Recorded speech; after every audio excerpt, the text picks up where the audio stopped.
everyone, I'm Rena, the founder of Health Bootcamps, and today with me, I'm so excited to say, is Dr. James S. Gordon. He's the founder and executive director for the Center of Mind-Body Medicine. He's a Harvard-educated psychiatrist, well-renowned expert in using mind-body medicine to heal depression, anxiety, psychological trauma, and he is the clinical professor in the Department of Psychiatry and Family Medicine at Georgetown Medical School. He served as the first chairman of the Program Advisory Council to NIH's Office of Alternative Medicine and as the chairman of the White House Commission on Complementary and Alternative Medicine Policy under President Clinton, as well as G.W. Bush. Now, Dr. Gordon has created some groundbreaking programs that are comprehensive mind-body healing for physicians, medical students, and other health professionals, for people with cancer, depression, chronic illness, and for traumatized children. Dr. Gordon, welcome. Thank you, Rena. It's nice to be here. We are so honored to have you here today, and this is a masterclass on Unstuck, which is your guide to the 7-stage journey out of depression. Dr. Gordon, why did you write this book? Well, Unstuck is a book that we just kept growing inside of me. I'm one of those people. I am a writer as well as a doctor by profession, but it feels like something that grows in me almost like a child, except instead of 9 months, it took almost 9 years for this one to come to fruition. And what I was trying to do is to respond. Initially, the catalyst was responding to a young girl, 15-year-old girl in the Philippines, who wrote to me in detail about her being depressed and was wondering what she could do to help herself. She had no money for a psychotherapist, and there were no therapists around anyway. And so that girl was very much in my mind as I wrote this book. And all the other people who want to learn how to do whatever they can to help themselves when they're depressed, including perhaps so many people, some of the 30 million people here in the United States who are on antidepressants, who want to find out if there's another way besides drugs to deal with their depression.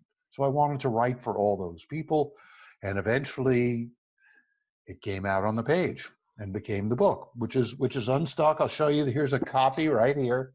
Beautiful. It's a paperback copy of it, and it has these dark clouds. I like the cover. Somebody else designed it, but I really like the design. And the dark clouds gradually becoming lighter till the sun comes out. And I think one of the really important messages in the book is that being depressed for a period of time doesn't mean you're sentenced to a life of depression. Depression can come as very much as a part of life, and one can learn from it and move through it and come out on the other side stronger and wiser. When do we start classifying what's normal life sadness? Life comes at you with days of happiness and days of sadness. When do we start classifying it as depression? I think there's some reasonably clear definitions, and then there's some blurring of the boundaries.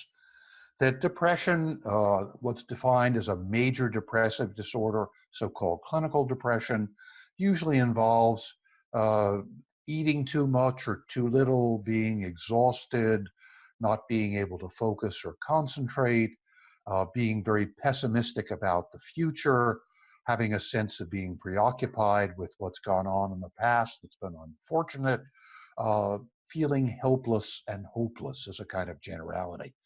Now that's depression, but see, I'm not as interested in making that distinction between sadness and depression. What I'm saying is that all of us are going to go through periods, or most of us, maybe not everybody, in our lives when we're in some state that has some of those characteristics. Absolutely. It may not be this one end of the spectrum that we call clinical depression. Mm-hmm. Maybe we've lost a family member and we're going Exactly. through enormous grief, or we have an illness that's overwhelming to us, and we're trying to figure out what to do with it, and we feel helpless and hopeless and pessimistic. Exactly. That's all understandable, but none of that means we have a disease that necessarily needs medication.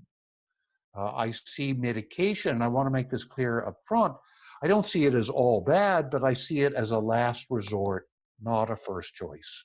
So when you're going through a difficult time, whether it reaches the threshold of clinical depression, as according to statistics, it does for about 20 million people in the United States, or whether it doesn't reach that threshold and you're just feeling kind of discouraged and pessimistic and you don't really feel like doing things, or you're going through a period of grief, some of the same principles apply to the ways you can understand yourself and help yourself and learn from this period.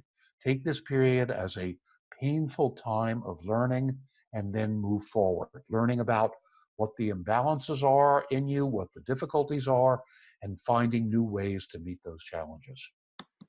I'm thrilled to hear you say that medication isn't always the answer. I feel, having gone through my journey, that there's a reason sometimes we are meant to feel the pain, because we grow from it. We grow from those emotions. And I think we've come into an existence in a world where it's almost like we want to duct tape emotions that are negative or that make us feel too much. And it's like, well, let's just take antidepressants because we don't want to feel sad, or we don't want to understand sort of what's happening inside. And I'm so thrilled to hear you say that medications should be treated as a last resort, because there are so many other ways, and you're going to talk about them. So let's get started.